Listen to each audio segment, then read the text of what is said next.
Sí, en el país, 30 se iba en salarios, el año 90.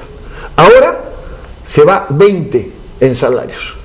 Y de las ganancias, antes se iba 52, de cada 100 soles que se producían, 52 eran ganancias. Hoy día, de cada 100 que se producen, 63 son ganancias. ¿Qué significa? Que no hay equilibrio, pues. Hay una parte que se lleva la parte del león y hay otra parte que está en condiciones realmente miserables y de trato indigno en este terreno. Si queremos un mercado con potencial, la gente tiene que tener capacidad de compra para poder consumir lo nacional. Y eso me parece que es otro cambio fundamental que plantea Gana Perú y que no se ha aplicado en el transcurso de estos años de crecimiento. Bueno, nos alegra que el plan de gobierno de Gana Perú se haya inspirado, ¿no?, en las declaraciones que hemos venido dando una serie de dirigentes desde hace tiempo, de Perú Posible, en el sentido de plantear un mayor valor agregado a nuestras exportaciones mineras. Eso por una parte. Por otro lado, yo creo que las vacaciones legislativas de Javier Díaz-Canseco, que lo alejaron de la bancada de Ollanta Humala, ha hecho que estos no estén al tanto de lo que debe hacer un parlamentario. No basta, mi querido Javier, entregar un proyecto de ley por cumplir. El proyecto de ley tiene que ser difundido, tiene que construirse opinión, porque si nosotros presentamos un proyecto de ley solamente para cumplir con un titular en un determinado diario, no estamos haciendo nada. Lo que se requiere es ingresar al terreno del debate y orientar a la opinión pública sobre la necesidad de que se tiene que hacer una serie de cambios en materia de la legislación minera, y no solamente minera. Nosotros pensamos inclusive que también el sector bancario, por si acaso, en estos 5 años ha tenido unas ganancias excesivas y en algunos casos abusivas, y no se está haciendo nada por mejorar el tema del impuesto a la renta. Ese es otro componente que nosotros estamos planteando. Pero yendo al tema del asunto, el tema de los impuestos es un tema realmente importante en un proceso político nacional, porque genera una serie de disputas. Por un lado, el poder económico empieza a satanizar a aquellas personas que ponen este tema sobre el debate. Tratan de ridiculizarlos, tratan de marginarlos, tratan de insultarlos, es decir, tratan de desacreditarlos. Pero ¿por qué digo que es un tema de dignidad? Porque si el Perú quiere ser desarrollado, tiene que mejorar unos determinados componentes. Educación, y para eso se necesita plata. Salud, para lo cual se necesita dinero. Infraestructura, para lo cual se necesitan recursos. ¿Y todo eso de dónde sale? De una política inteligente de captación de impuestos sin que se ahuyenten las inversiones. Y por otro lado, de construir una agenda de competitividad interna que nos permita colocarnos en el umbral de un país desarrollado, con una clase política inteligente y que sepa dialogar y que entienda que tiene que dar una serie de leyes sobre el particular. En ese sentido, sí reconozco yo que hay una evolución en la bancada nacionalista. Una evolución que se manifiesta en el apoyo que le da el Tratado de Libre Comercio en el primer semestre del gobierno de Alan García. En el primer semestre, cuando García, luego de decir que no iba a firmar, firma, reconoce de la importancia de suscribir una serie de tratados comerciales para que de esa manera puedan llegar mayores inversiones al Perú, o en todo caso procesos de intercambio, o el Perú abrirse al mundo. ¿Cuál es nuestra crítica? Nuestra crítica no es a la suscripción de tratados de libre comercio, sino a la política económica, que es muy distinto. ¿Para qué suscribir tratados de libre comercio si el gobierno del presidente García disminuye todos los aranceles? Entonces ya no hay mecanismos de negociación. TLC además que se gestó en el gobierno de Alejandro Toledo. Sí, pero lo que voy a hacer es lo siguiente, para que entienda la opinión pública. Los tratados de libre comercio tienen como fundamento el ver cómo ingreso yo en otro país y el otro país ingresa sus productos acá. Y para eso uno disminuye las barreras arancelarias y ese es el factor de negociación.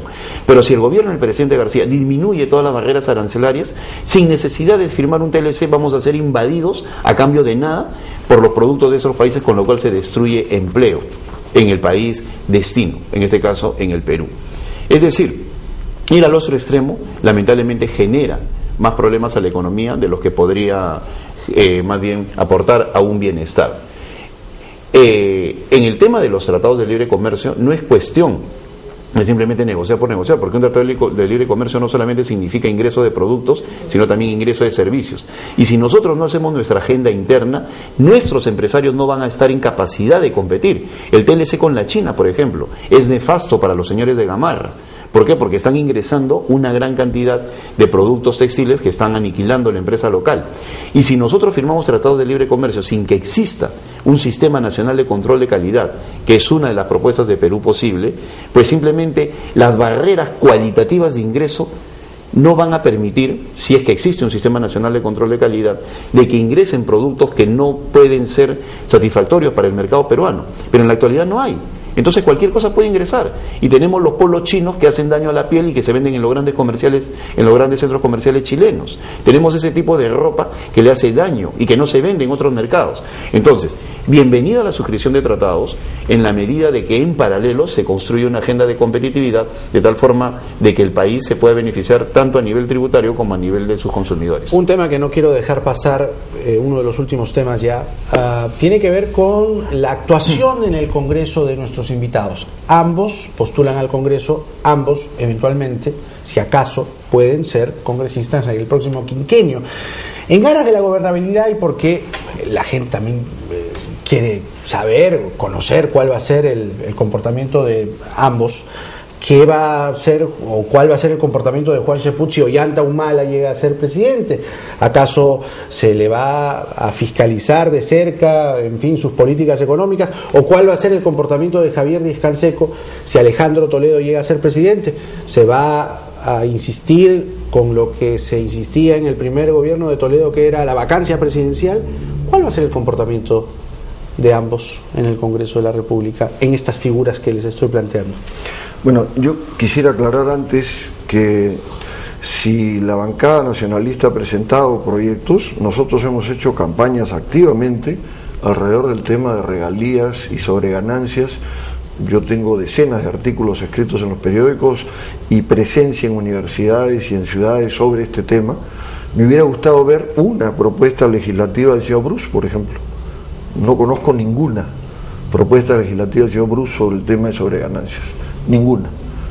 Dos, yo quisiera dejar claramente señalado que la posición de Gana Perú sobre el tema del Tratado de Libre Comercio es renegociarlo y que no estamos de acuerdo con las condiciones establecidas en numerosos aspectos que afectan a los agricultores nacionales con competencia desleal o que establecen condiciones como no poder fijar estos requisitos de desempeño de la inversión.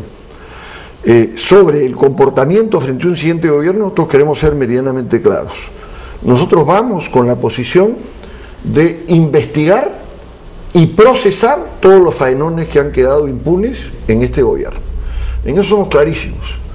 El señor García tiene que saber que él va a responder ante nosotros, sea el que fuera el gobierno que venga por delante, sea el de el de Ollanta Humala, sea el de cualquiera de los candidatos que sea elegido. Nosotros haremos un pleito porque termine la impunidad que hay ahora y porque se produzcan modificaciones de fondo.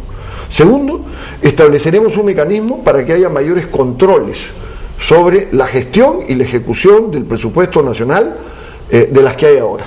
La Comisión de Presupuesto del Congreso, lo menos que debiera hacer es hacer un seguimiento día por día de cómo se está ejecutando el presupuesto, para que no lloremos sobre la leche derramada, sino para que nos demos cuenta cuando están produciéndose irregularidades. Tercero, tendremos mecanismos de supervisión y vigilancia ciudadana para que la gente controle cómo se manejan los recursos, elemento que es fundamental. Si Toledo es presidente y se vuelve a presentar el escenario como el del 2004, ¿la vacancia presidencial es un recurso también que ustedes van a tener a la mano? Nosotros no propusimos el tema de la vacancia. No, pero se habló. La propuso en general el APRA como manejo de campaña. Es decir, para usted no está considerado ese tema. Yo creo que la vacancia puede estar planteada en determinadas circunstancias cuando las condiciones lo justifican.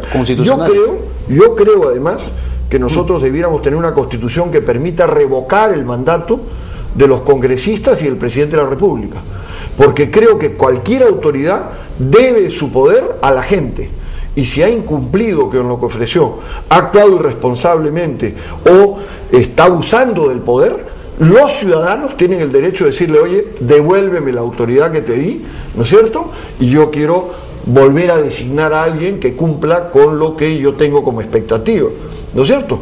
Nuestra preocupación central está con lo que puede representar en el proyecto político del Perú un continuismo del fujimorismo, lo que puede representar un continuismo de un régimen marcado por la corrupción, por el abuso de poder y por entregarle el manejo de la economía al libre albedrío de grandes grupos de poder que corrompen enormemente y aprovechan del país sin dejarle los beneficios que corresponden. Ahí está nuestro centro de preocupación para cambiar el rumbo del manejo del país hacia un Perú para todos y por devolverle a los peruanos la capacidad de beneficiarse de un crecimiento que debe ser inclusivo y que debe beneficiar a todos los peruanos. La última intervención, Juan Chepo. Bueno, en el supuesto que Alejandro Toledo sea presidente, o en el supuesto que Ollanta Humala o cualquier otro candidato llegue al sillón presidencial, nosotros creemos en que se tiene que recuperar el rol del Congreso como entidad opositora, o sea, en lo que se refiere a la bancada de oposición y fiscalizadora. Gran parte de la decepción que en estos momentos hay en la ciudadanía obedece a que la gente vota por un grupo para que gane y por otro grupo para que sea opositor, y una vez que se llega al Congreso, ese grupo que fue votado para que sea oposición termina convirtiéndose en aliado del grupo gobernante, ¿no? Eso genera una decepción terrible y tremenda en la opinión pública, y de allí la desacreditación de la clase política en general, porque el pueblo peruano generaliza y no individualiza cuando se trata de estos malos comportamientos. El tema de la vacancia, en cualquier caso de cualquier presidente, yo creo que hay mecanismos constitucionales que se tienen que hacer respetar en el supuesto se llegue a esos extremos. El actual gobierno ha deslizado o ha llegado a límites, el presidente García, en los cuales se ha podido reclamar su vacancia por permanente incapacidad moral, cuando hemos visto la retafila de casos vinculados a los petroaudios, a su propio comportamiento, a la exageración en los decretos de urgencia, la forma como se da indultos exagerados a personajes que deberían estar en la cárcel, etcétera, etcétera. Que en la misma línea de Javier Descansé, que ustedes van a fiscalizar. Vamos a fiscalizar a sea quien sea, pero porque se tiene que recuperar el rol opositor. Hoy en día, yo tengo respeto por los 120 parlamentarios de hoy, pero lamentablemente han claudicado de su rol opositor. La oposición no significa un clima violentista, la oposición significa salvaguardar lo que significa la Constitución, casualmente para que el Congreso se convierta en conciencia crítica. La diferenciación entre los poderes del Estado, el mecanismo de controles cruzados, fortalece a la democracia. Perú Posible va a ser leal con el que sea elegido presidente del Perú, sea quien sea, empezando para nosotros obviamente nuestra primera opción es Alejandro Toledo. Seremos leal con el régimen democrático. Perú Posible jamás se pondrá pues en el plano de tratar de socavar a un presidente simplemente porque somos oposición. Tenemos que respetar lo que indique el pueblo peruano, eso que quede absolutamente claro, pero de allí hacer meras comparsas de un comportamiento que va alejado de lo que significa la Constitución, eso no lo vamos a permitir de ninguna manera, y tampoco habrá borrón y cuenta nueva. Lo ha dicho el mismo presidente Alejandro Toledo. Si hay algo que investigar, se investigará, y aprovecho para felicitar a la señora Susana Villarán, porque una de las cosas que se hace en el Perú político de los últimos años es pactar con las administraciones anteriores en un silencio que lo único que permite es que continúe la corrupción. Cuando uno sale y dice, esto encontré, es porque está rompiendo con ese clima anterior y casualmente pretende hacer un nuevo camino. Y así es que tenemos que ver el informe de Villarán sobre el caso Comunicore, ¿no? O en general sobre la gestión de Castañeda. Ha sido un debate alturado, interesante. Hemos tenido varios minutos para que nuestros invitados puedan desarrollar sus ofrecimientos y, en fin, sus ofertas electorales de llegar al Congreso de la República. Las gracias.